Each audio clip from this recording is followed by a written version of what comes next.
खबरों की शुरुआत करेंगे बेहद अहम खबर के साथ। पाकिस्तान से खबर है जहां टीएलपी के एहतजाज ने खाना जंगी जैसे हालात पैदा कर दिए हैं। इन हालात को देखते हुए पाकिस्तान में सोशल मीडिया प्लेटफॉर्म्स को सुबह 11 से दोपहर 3 बजे तक बंद करने का फैसला किया गया, जिसके तहत ट्विटर, फेसबुक, यूट्यूब, टेलीग्राम और व्हाट्सएप को बंद किया गया है। पाकिस्तान की वजारत दाखिला ने मुल्क में सोशल मीडिया बंद होने की तस्दीक भी कर दी है। पाकिस्तानी वजारत दाखिला के मुताबिक पीटीए ने वजारत दाखिला की हिदायत पर सर्विसेज को बंद किया है। हालांकि पाकिस्तानी वजारत दाखिला ने सोशल मीडिया प्लेटफॉर्म्स पर आर्जी पाबंदी के लिए कोई वजह नहीं बताई है। चलिए, दिल्ली से हमारे साथ मौजूद है हमारे साथी शैलेंद्र बांगू। शैलेंद्र, जिस तरह से लगातार हम देख रहे हैं कि पाकिस्तान में टीएलपी की वजह से हालात खराब से खराबतर होते जा रहे हैं, सोशल मीडिया पर पाबंदी लगाना भी इस जानिब इशारा करता है। आपसे डिटेल्स तफसीलात चाहेंगे। जीना, आपको बता दें कि पाकिस्तान में जब से साद रिजवी की गिरफ्तारी हुई है तभी से लगातार पाकिस्तान में हालात बिगड़ गए हैं।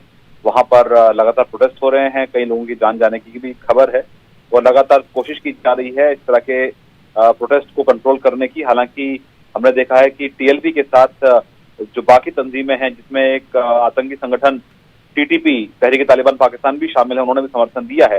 तो ऐसे में आज शुक्रवार है और शुक्रवार के बाद जुमा की जो नमाज होती है उसके बाद माना जा रहा था कि बड़े पैमाने पे वहां पर लोग इकट्ठा हो सकते हैं और प्रोटेस्ट कर सकते हैं, जिसके चलते सोशल मीडिया पर 4 घंटे तक पाबंदी का ऐलान किया गया है। सुबह 11 बजे से दोपहर 3 बजे तक 4 घंटे के लिए कोई भी सोशल मीडिया प्लेटफॉर्म, जिसमें Twitter, Facebook, WhatsApp, YouTube, Telegram समेत जो बाकी सोशल मीडिया प्लेटफॉर्म्स हैं वो अवेलेबल नहीं होंगे। यहाँ तक ये भी खबर आ रही है कि पाकिस्तान में बहुत से पत्रकारों के फोन भी अभी काम नहीं कर रहे हैं। तो जाहिर तौर पर जिस तरह के हालात पाकिस्तान में बने हुए हैं वो बहुत चिंताजनक है इमरान खान सरकार के लिए। हालांकि लगातार कोशिश की जा रही है इमरान खान की तरफ से कि चीजों पर काबू पाया जा सके, लेकिन जो डेडलाइन 20 अप्रैल की थी फ्रेंच एम्बेसडर को वहां से बाहर वापस भेजने की अपने देश, उस पर कहीं ना कहीं आरोप ये लगाए जा रहे हैं इमरान खान सरकार पर कि उस वादे पर से इमरान खान सरकार पीछे हट गई है।